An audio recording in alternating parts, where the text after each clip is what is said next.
Good morning and a warm welcome, and thank you for keeping it right here on Sunrise at Sea. My name is Shivan, and earlier on, like I said, we're not going in for a wellness, beauty and lifestyle segment, and that will be coming right after this interview. Well, today the conversation around the race for speakership continues, and our main focus this morning on CTV Sunrise is to look at the role of opposition when it comes to the race for speakership. Of course, not forgetting that we're coming to you live and streaming live on our website, that is at www.ctv.co.ug. Well, I am no expert when it comes to these matters of national importance. However, joining me at the conversation, at the center of the conversation, is the spokesman for the Democratic Party of, well, he's the spokesman for the Democratic Party, I beg your pardon, and he's none other than Mr. Opio Lo Amano. I hope I got the name right. I have been practicing all night. Good morning, sir, and thank you for joining us. Yes, good morning. Good morning, our viewers. I am delighted that I've been invited to this talk show. Okay, so before we get into the conversation, I would like to understand, what are your sentiments towards the race for speakership? Well, first of all, I think it is unfortunate that we are having this race before even the body of the late Right Honorable Speaker Jacob Oulanyah locally is brought into the country. But this is a situation that is unavoidable. Unfortunately, it's unavoidable because that says the law, and the country cannot move on without a substantive speaker. Yes. Therefore, I think before we delve into the nitty-gritty surrounding the election of speaker, we have to echo the voice that there needs to be an amendment in the law, such that in as much as when the substantive speaker dies in office, the deputy has her powers or his powers inactivated.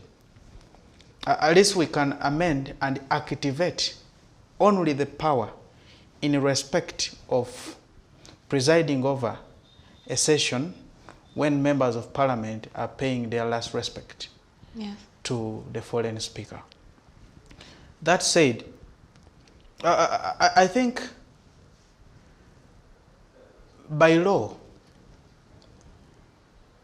every member of parliament in that parliament, now this is the 11th parliament, qualifies to contest for speaker, office of the speaker, and also qualifies to be elected a deputy. But the office of the speaker is not just like any other office. There are some qualifications that are covered. There are some qualifications that are not listed, that cannot meet the eye.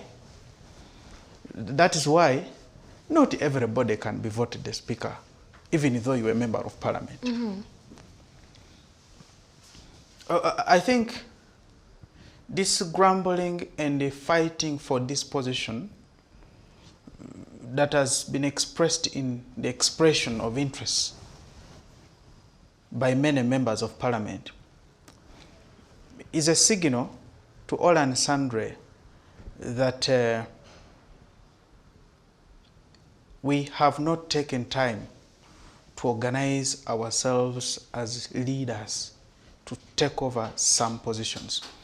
We have not developed the art of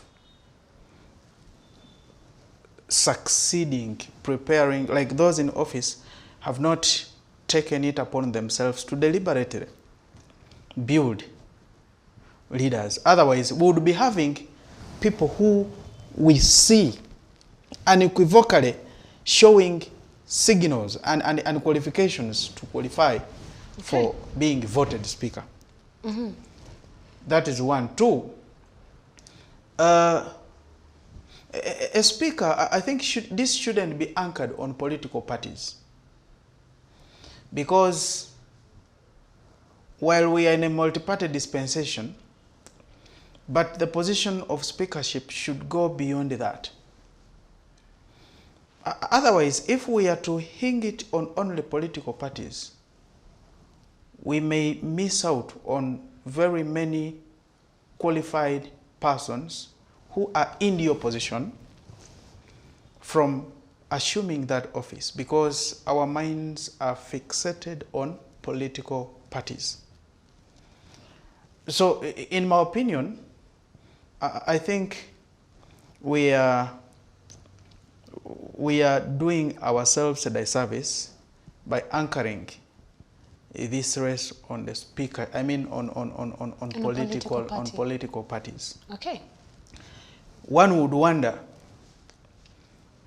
why, for instance, the Democratic Party is not, he has not come out to, declare a candidate. Mm-hmm. Because we think, fast forward, that in as much as we have members who qualify to be voted speaker,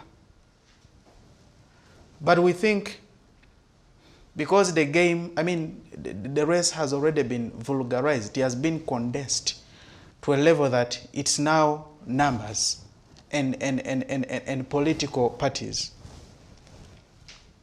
We think we would rather first, as the opposition, focus on mending our relationship with the numbers, and then we increase our chances to get there.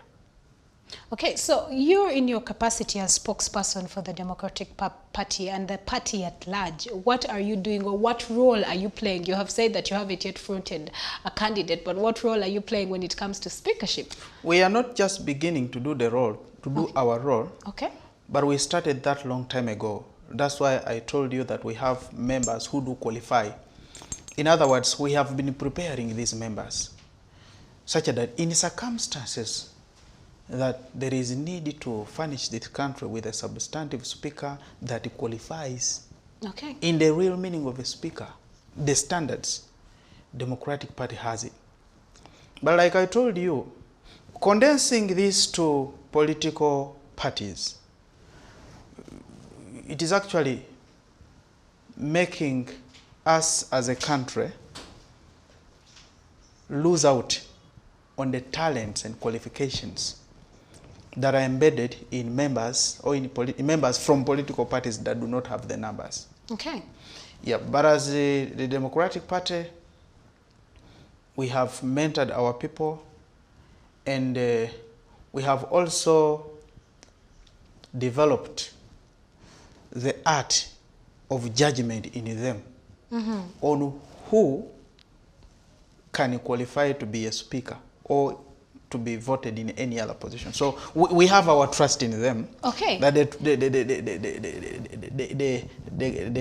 the skills that we equipped them with, we can enable them identify a speaker who actually serves, who will serve the country well, if amongst themselves none comes up. You highlighted and mentioned, and I quote, and you said that you as a party, as a Democratic Party, you have members that are actually suitable for the speakership, though you haven't fronted them. On the record, are there names that you would like to disclose that you think would be suitable for the speakership when it comes to the Democratic Party? I mean, there are very many. Please, There are very many. The floor is yours. Mm-hmm. Literally, all our members of parliament qualify. Okay. Yeah. We have 9 members of parliament. I want to assert it here and now and publicly that all our members of parliament qualify to contest for that position. But the only reason you're not fronting is because... First of all, you see, contesting for speaker is not for everyone, but rather for members of parliament. Now, we have the leaders. We have the leader of the DP Parliamentary Caucus. Yes, yes. Now, for us as leaders of DP, we are the command center of DP. If they do bring us a name, definitely we shall have no alternative other than backing that person whose name has been presented to us. Okay. So we have not yet come up with a name as people from the command center, as the leaders in the command center, awaiting the decision of the parliamentary caucus, the DP parliamentary caucus. So in the event that they identify a name or a member comes up, why not? We have skilled them, so we shall back them up. Okay, looking at the fact that opposition has fronted MPs such as Honorable Semunju Nganda and Honorable Asman, what does the DP have to say about this? Well, I think, first of all, in principle, it is every member of parliament is right, as long as you qualify to contest for any position in parliament. Okay. As long as you have the qualifications. Now, when Honorable Asman Basalirwa comes up to contest, we welcome that, because that's for what deputy speakership. that's what democracy calls for. We welcome that. When Honorable Semunju comes up, we welcome that. Definitely, as the Democratic Party, we find it, I would say, easy, and our members would find it easy to associate with a member they share their aspirations and values to a certain extent with. If members of the opposition come up, definitely, there is no doubt they will have our support. Okay. In that regard, yes. Okay, but let's look at an incident that happened in the former election where FDC's Semunju Nganda stood for speakership in the previous elections and got 15 votes out of over 100 opposition MPs in parliament, most of whom decided to support the NRM candidate. Does this mean that opposition can't come together and join forces to come for a common goal? I think the previous elections, we had some disjointed efforts. I think the opposition was not as united that time as it is in parliament. Remember, we had just come from a heated election that had polarized the opposition. But the 10 months that have elapsed, I think we have, as the opposition in parliament, we have found a common ground. We have found a modus operandi of how to operate despite of our differences. So to that extent, I want to commend the leadership, though I believe that we should do more than what we are doing. Now, that explains why Honorable Semunju got the votes that he got. Because we were disjointed, there were disjointed efforts. We were not as united as we are now. Even though we are not yet to that level of unity that we would desire to be at. But at the moment, we are more united than we were then when we're having the elections. Okay, so let me ask and inquire, was the Democratic Party consulted before the two candidates were fronted, for Honorable Hasman for the Deputy Speaker and Honorable Semunju Nganda for the Speaker of Parliament? Was Democratic Party consulted as opposition, as part of opposition? I do not actually want to say that we were consulted or not consulted. Okay. Because I have not talked to my whip, okay, the DP whip in parliament. You see, as the Democratic Party, we observe protocol. So the whip, if the whip was consulted, then definitely the whip is the one to notify us of the decision that they have come up with in parliament. But also, I do not know. Are you saying that the opposition has come up openly to endorse the two as their candidates? Because they're fronting them. They're fronting them. They're fronting Honorable Semunju Nganda as the... Well, that is different. What if another name comes up? I heard Absolutely. that Honorable Malende also wants to contest it. The Honorable Segrinya also wants to contest it. The Honorable Alan, That was yesterday, they also yes, want to Alan contest. Sawanyana, Now, yes. you cannot say that these two have been, fronted when names are still coming up. And there has not been a formal communication Okay. by the leadership of the opposition to that effect. Okay. So I want to treat that as a hearsay, pending communication official from the leadership of the opposition. But in the event that that communication comes forth, Yes. and it contains the mentioned names, Yes. definitely as the Democratic Party, why would we hesitate to back them up? Okay, so looking at the speakership at large, and away from looking at the fact that as a spokesperson of the Democratic Party of Uganda, the opposition at large, not just Democratic Party, but the opposition at large, what role should they be playing when it comes for speakership? I will speak for Democratic Party, and Okay. I will comment on that question about the opposition anchoring my stand from Democratic Party. Okay. Now, like I earlier explained, as the Democratic Party, we have skilled our people, and we know they know what to do. That's one. Two,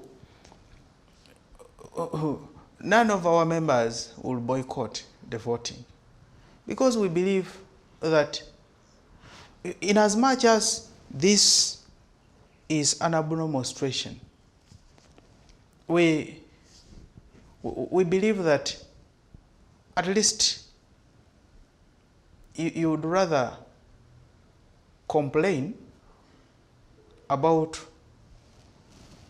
the ill comings, but when you have participated, when you have done your part to try to change the situation, other than complaining, wielding all manner of vituperation. Yes. But when you shied away from the activity that perhaps could keep your heart settled, that even though things are the way they are, You did your part. but I did my part. Yes. So as the Democratic Party, our 9 members of parliament are going to participate. And we are without doubt that they will definitely do what is expected of them. Can an opposition member of parliament win the speakership, and what can be done to achieve this? At the moment, the chances of the opposition member of parliament winning Yes. are minimal. However, there are qualifications that the opposition should fulfill in order to have this position. It is possible, by the way, though the chances are minimal, but it is possible. Now, fast forward, I told you that the race has been condensed to political parties, meaning that whoever that has the numbers will definitely take the day. Even though they are presenting, I don't want to use the harsh words, but even though they are presenting someone who does not have the qualifications Yes. to serve in the position of the speaker, but because they have the numbers, they will definitely get that person there. Okay. Now, as the opposition, I think we need to behave like an old man in a community who owns an old car.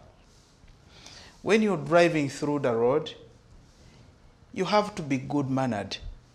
You don't have to dust the people. You have to greet the locals, stand with them in circumstances of sorrow. Because if you be bad-mannered, that old vehicle will actually get a mechanical problem one day on the road, and you will have to seek their help. If you have been a good-mannered person, they will definitely run to your rescue swiftly. But if you have been bad-mannered, dusting them, nobody will take a I see where you're heading with this. Nobody will take nobody will mind about you. So, as the opposition, we have to befriend those members of parliament that are from the party that has the numbers, if we are to get there. And put it to them that, look, the position of speaker is beyond our political parties. It is actually anchored more on qualifications to serve. Because I want to tell you, if the effectiveness of that parliament in performing its duties is absolutely anchored on who sits in that chair, who heads parliament. Because the law gives the speaker and the deputy, I would say, absolute powers. Yes. Actually, in simple terms, a speaker is a small god with small g. It's a demigod, I would say, at parliament. So whatever decision that is to be taken, he has got, actually, the office of the speaker, the office of the speaker has got a bigger say in whatever decision that is taken. So the effectiveness of that parliament is anchored on the qualifications of the person that occupies the office of the speaker. Okay. And subsequently, the office of the deputy speaker. But I'm more anchoring on the speaker because the deputy definitely deputizes the speaker. We are in a crisis now because there is no substantive speaker that the deputy deputizes. Yes. So her powers are inactivated by virtue of absence of someone who is in substantive office. Okay. So if the opposition comes up and convinces those with numbers, say, look, it is beyond this. Let's work together. This is our agenda. This is how we can drive this house to achieve its duties. If those with numbers do buy into our idea, definitely they will come to our rescue when our mechanical problem befalls. Okay. The vehicle. Now, looking and considering the fact that NRM has the biggest number of MPs, do the votes from the opposition MPs count as well, or even without them, NRM gets the job done? What is your opinion? I think currently the votes of the opposition do count a lot, because I do not know why you people are not, giving light to the decision that was taken by members of parliament from the north. From the north. Choli, West Nile, and Nagosabni. From the north, I would say. Yes. Because if they say, we are not coming, that is different. But they may say, we are siding with the opposition to support the opposition candidate. That can also be possible.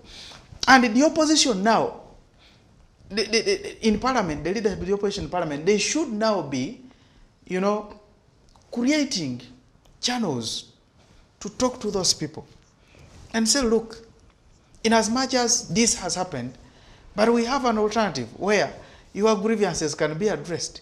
It may not necessarily be that the opposition has to present a candidate from the north, because I do not really subscribe to the politics of tribalism. Yes, yes. It had deteriorated to that level. But who do you blame for this? They are not the first people to say that. When we were burying Professor Mutebire, voices of that sort came up. Now here we are. We have lost the speaker. The voices are coming. But these voices have been satisfied for quite some time when President Museveni was appointing the ministers and the executive.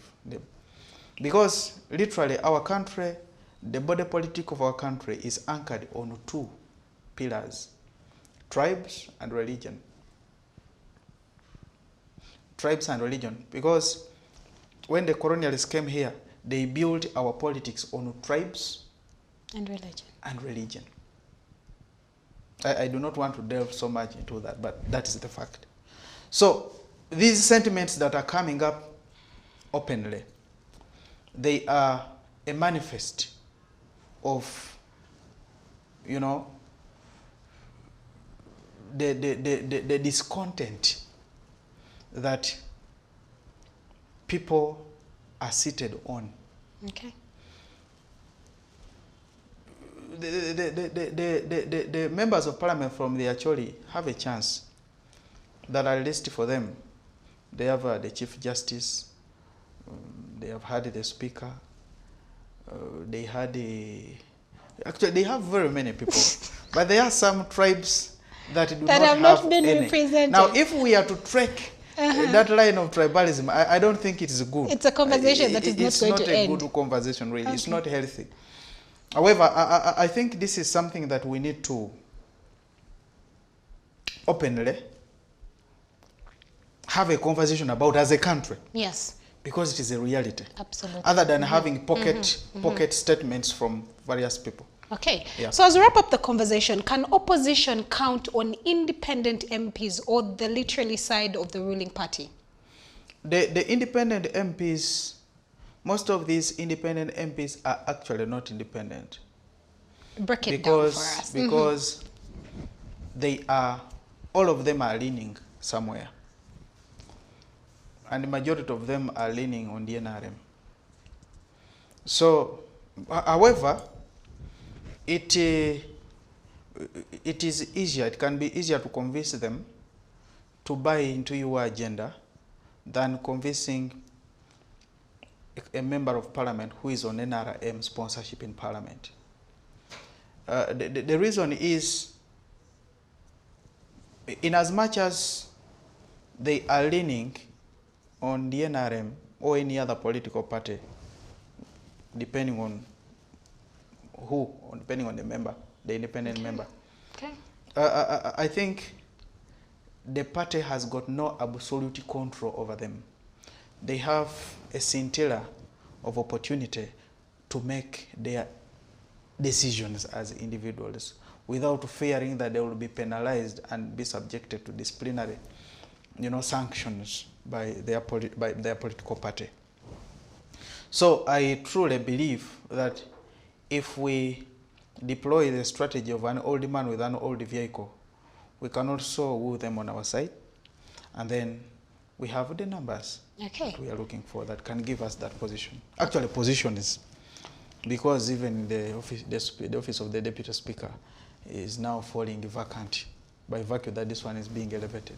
Okay, so as we wrap up the conversation, any last remarks in regard to this particular conversation? Well, I want to thank our viewers, but also wish to communicate to them that it is important that during the time of elections,